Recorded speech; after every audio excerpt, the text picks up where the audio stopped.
Hello everyone, I welcome you all to yet another session on the numbers topic. So today is the fifth video in this series, number series, wherein we are trying to cover numbers right from the scratch. So we have covered 4 different areas, 4 different sessions so far, wherein see these are all concept oriented videos. So the number of questions that we will be solving is not going to be very high. So probably like 1 or 2 questions at max in a video. We also run a separate series of videos which deals specifically with questions of CAT level difficulty. So if you want to also have a look at that, please do subscribe to our channel, right? Because we have all those videos uploaded on our channel, and we will be uploading videos regularly henceforth. So let's get started with today's session. So today's topic that we have is the fifth lecture in numbers is on the concept of LCM and HCF. So what we shall be looking at today is some basic properties of LCM and HCF, right? And then maybe 1 or 2 examples based on that. Let's get started. So if you look at the term LCM and HCF, what do we mean by that first? And then how do we calculate? And then lastly, we look at some properties, some important formulas and properties. Now, what do you mean by LCM? The full form of the LCM is, it's called as least common multiple. And whereas the HCF full form would be, we all are aware of it, highest common factor. Now, this is also called as GCD, greatest common divisor, right? GCF also maybe greatest common factor, highest common factor, all would mean the same. Now, let's try to understand what do we mean by these words multiple and factor first. I am sure you are aware of it, but still some basics about it, because many times in the problem, in the examination, you would be given with a statement based on which you will have to figure out which is the multiple, which is the factor. So, for example, if I say A is divisible by B. So, if A is divisible by B, that would mean, this means when A is divided by B, the remainder is 0.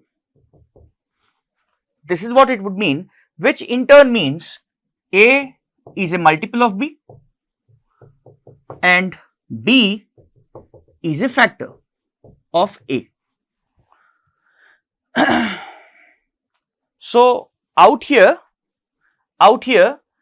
A, when you see something like this, right, A is divisible by B, then A becomes a multiple and B becomes the factor out here, right. Whereas if you look at something else, let's say if I write another statement, observe A divides B.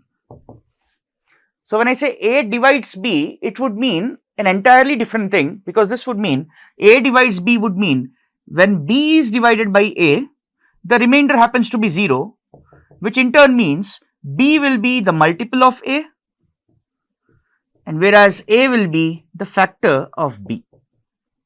So when you see a statement like this, you need to understand, you need to comprehend it appropriately, and similarly A is divisible by B is a different comprehension entirely.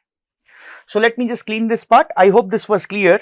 Please bear this in mind. A divides B and A is divisible by B are 2 different things, and multiple and factor accordingly will be decided. So when we talk about LCM, we are talking about least common multiple, HCF highest common factor. Now, let us see how can we find out LCM and HCF for a given group of numbers. So the method that we shall be using for this purpose is, the best method is method of prime factorization. So how does that method work? Let's try to look at it. How do we find out LCM and HCF? Using an example. So if I say there are 3 numbers, let's say 45, 72, and let's say another number is 96. I want to find the LCM as well as HCF for these three numbers. It could be more numbers also, it could be less numbers also, it could only be two numbers too. Same method would be applicable. So how do we find LCM and HCF is, first thing that we'll do is, in order to understand the numbers better, let's try to prime factorize them. So what's the prime factorization of 45? 45 is nothing but 3 square into 5 to the power 1. 72, 2 cube into 3 square. 96, if you look at it, it's 2 power 5 into 3 power 1. So that's the prime factorization of each. Now under this, I want to find out the LCM and I want to figure out what will be the HCF. So let's try to take them up separately, starting with LCM. LCM is the least common multiple. So that means I need to have a number here which should be a multiple of each of the three numbers. It should be a multiple of each of the three numbers. Now just imagine, if you want a number here which is a multiple of each of the three, can I say it has to be bigger than them? Firstly, it has to be larger than each of the three numbers. Not just that, also if you look at the powers of 2, for example. So the highest power of 2 that I see is 2 power 5. So can I say here the power of 2 has to be at least 2 power 5? Because if you take anything less than that, say you take 2 power 4, for example, 2 power 4 into something is never going to be a multiple of this, please note, because we have 2 power 5 already. If you want a multiple of 2 power 5, you need to take either 2 power 5 or 2 power 6 or 2 power 7. But since we are talking about least common multiple, I will take 2 power 5 as well.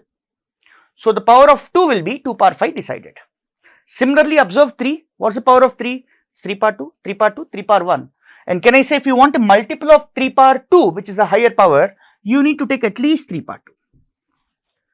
Similarly for 5, 5 power 1, 5 power 0, 5 power 0. So if you want a multiple of 5 power 1, you need to take at least 5 power 1.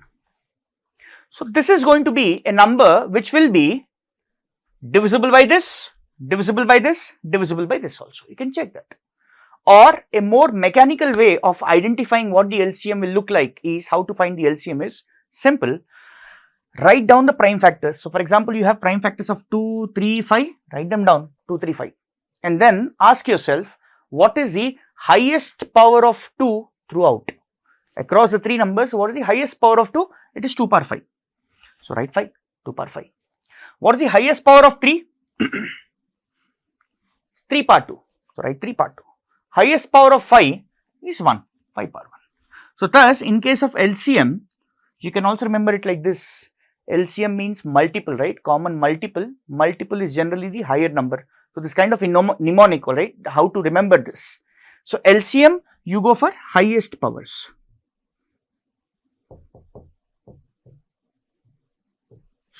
You go for highest powers. Whereas if you look at HCF, let me use a different ink.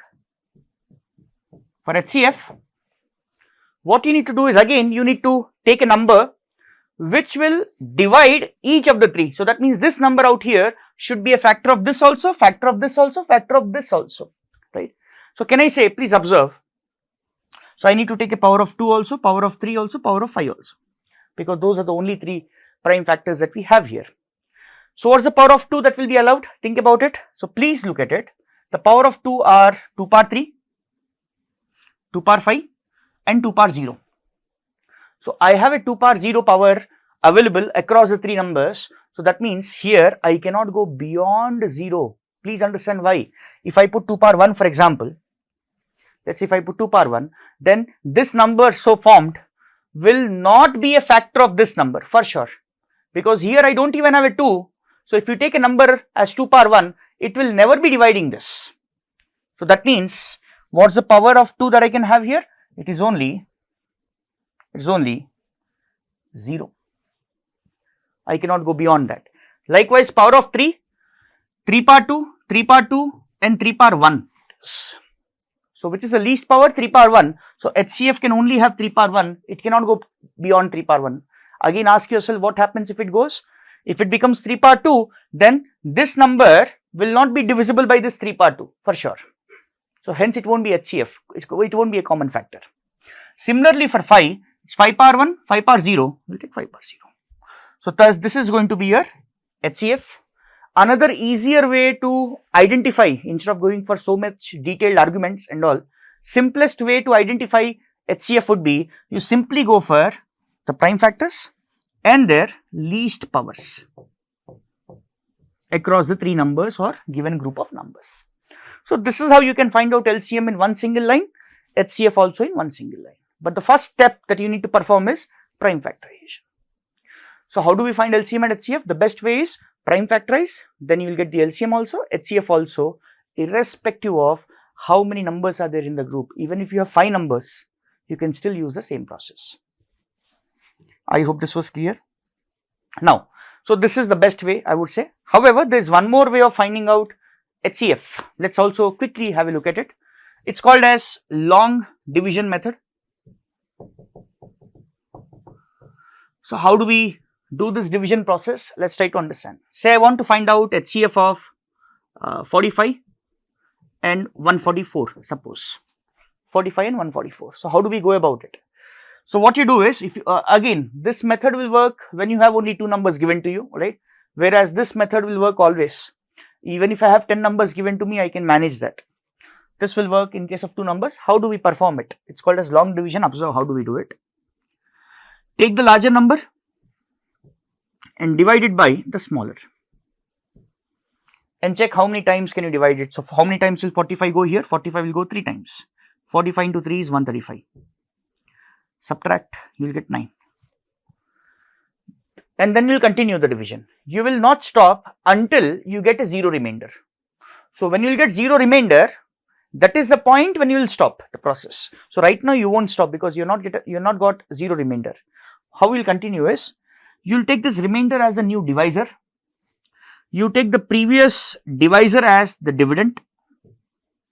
Now by the way, I hope we all understand this. I am just taking a slight diversion here. So when you divide any number, let's say 15 by 4. So 4 will go 3 times, 12, 3. Now this 3 here is called as quotient. This is called as the remainder. This 15 is called as the dividend. Dividend is a number that is getting divided, and 4 will be called as the divisor. I hope we are aware of it. In case you were not, please try to learn that now, right? These 4 terms. Right? In one of the sessions in this series, we shall be taking up that those 4 terms in the form of division rule in detail. We will do that, but not today. So this is the dividend. So how do I get the dividend? From the previous divisor. So 45 by 9, it will go 5 times. And I will get the remainder as 0. The moment I get 0 remainder, I will stop. So in the step in which I got the 0 remainder, whatever was the divisor, that is going to be your HCF. So in this case, for these 2 numbers, the HCF is going to be 9 is what we can say.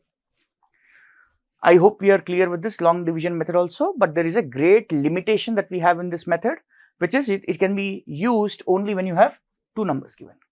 If you have more, then better. More or less doesn't matter, 2 or more, always go for this, I would say, because using this one step, you will get LCM also, HCF also. Here you are only going to get the HCF. So these are some basics about what is LCM, what is HCF, how do we calculate it. Now let's look at some more properties which will be useful in our problem solving. So one of the properties that we have is, if you take LCM of numbers, say n numbers are there, HCF of numbers,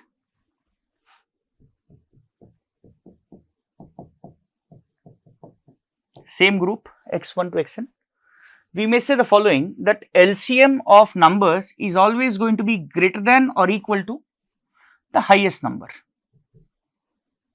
the highest in x1, x2, xn. That is obvious, right? Because we are talking about multiple.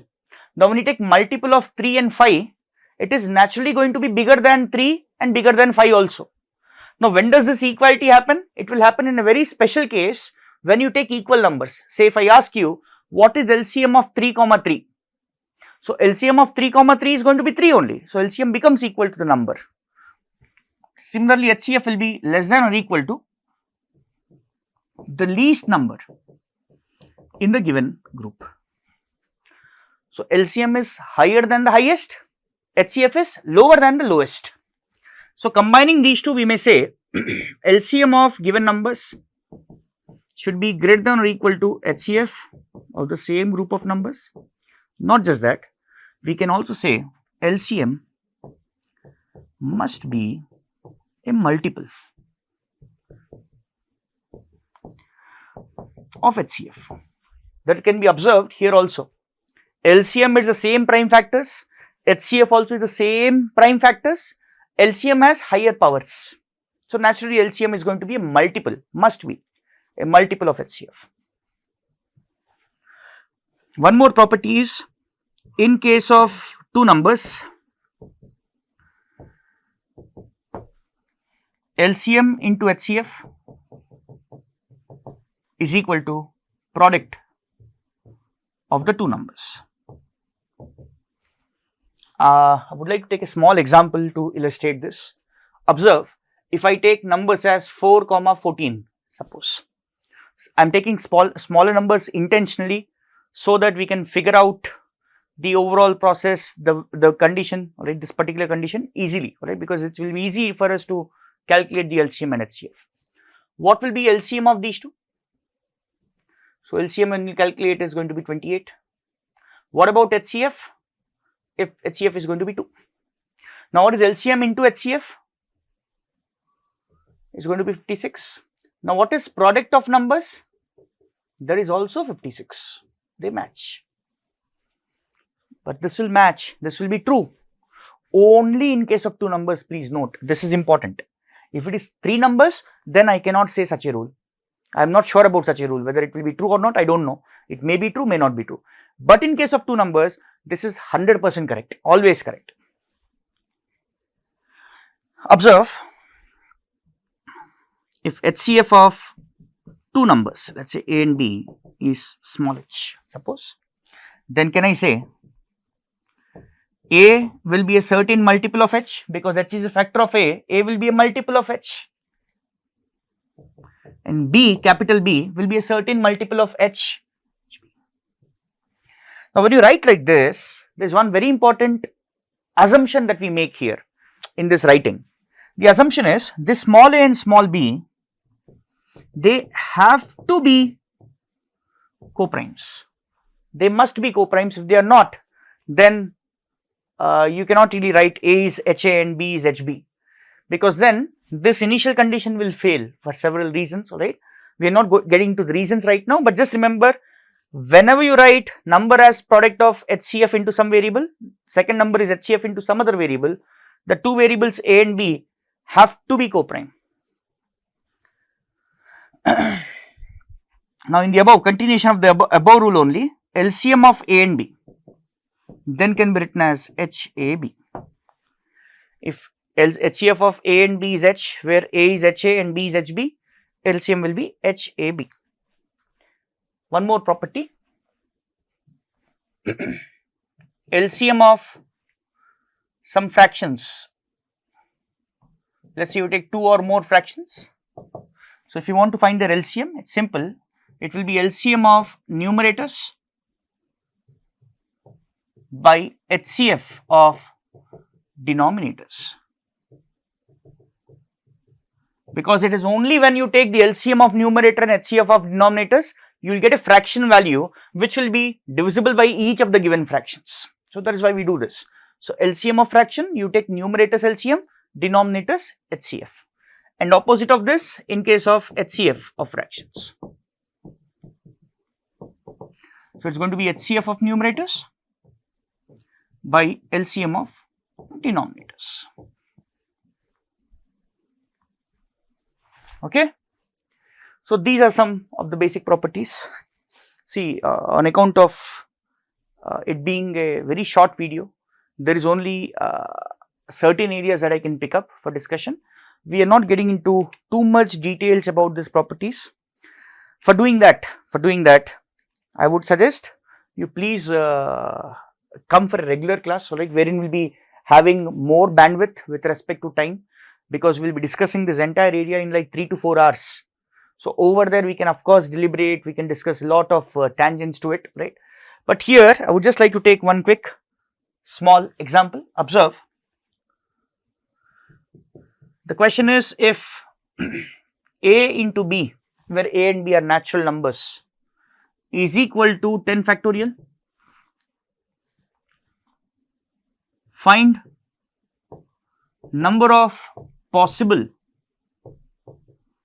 values for a comma b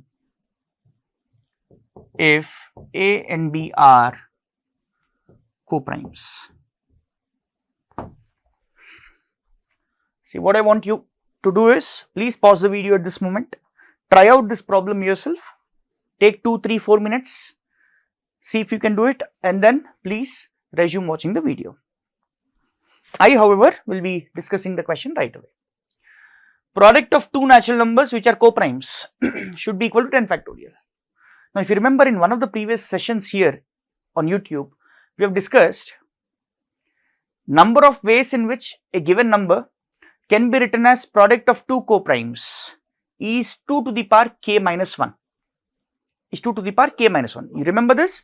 Number of ways in which a number can be written as product of two coprimes, coprime 1, coprime 2. This number of ways will be given as 2 to the power k minus 1, where k is the number of prime factors of n. So here also please note, I am basically writing 10 factorial as product of two coprimes, yes or no? So in how many ways can we write it? That is the question. That is the question. So let's try to figure this out.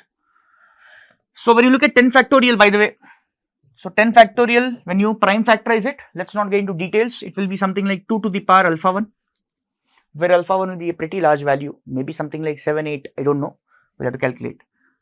3 power alpha 2, 3 prime factor will also be there, 5 will also be there, and 7 will also be there, that's it. Please note there won't be any 11, because it's only 10 factorial. So 10 factorial prime factorization can be written like this, so that would mean the value of k, the number of prime factors for this is 4. It's 4. So thus, in how many ways 10 factorial can be written as product of two coprimes? Can I say this will be equal to 2 to the power k minus 1, which is 2 to the power 3, which is 8 ways. So this most likely should be our answer, we'll write 8, but just wait. A small point here. Now we say there are 8 ways, but if you look at it, we have 2 variables. So for example, let's say out of those 8 ways, I'll pick up one particular solution, which is 1 into 10 factorial, right? These two are coprimes. So I can write 10 factorial as 1 into 10 factorial, but can't I write it as 10 factorial into 1 also? So that means since a and b are defined in the problem, clearly defined variables in the problem, I need to take the ordered pairs. So if I take 2 comma 3, I should also take 3 comma 2, because a equal to 1 and b equal to 10 factorial is a different case from a is 10 factorial and b is 1. So that means each of these 8 cases that we have here will give rise to 2 cases. So thus my answer is not 8, it's going to be 16. Had a and b been not given, then my answer is 8. I think in one of the previous classes we had this discussion also. So please follow the entire lecture series so that you can also connect. When I give you a reference point that we have done it in the previous class, you would be able to follow. So that's it for this video today. Alright, so I hope you have followed the basics of LCM and HCF. In our upcoming sessions, we shall be taking up more of LCM and HCF properties. Alright, there are some models to be discussed in both LCM and HCF. Some properties of remainders, division rule, that's what we'll be doing in the upcoming few lectures. Again, just to end the session with, alright, I would like to remind you all that we have a separate questions series videos. So all of that is available on our channel. Please do subscribe to our channel so that you're notified whenever we upload any new content. On that note, let me end it. Thank you and all the very best.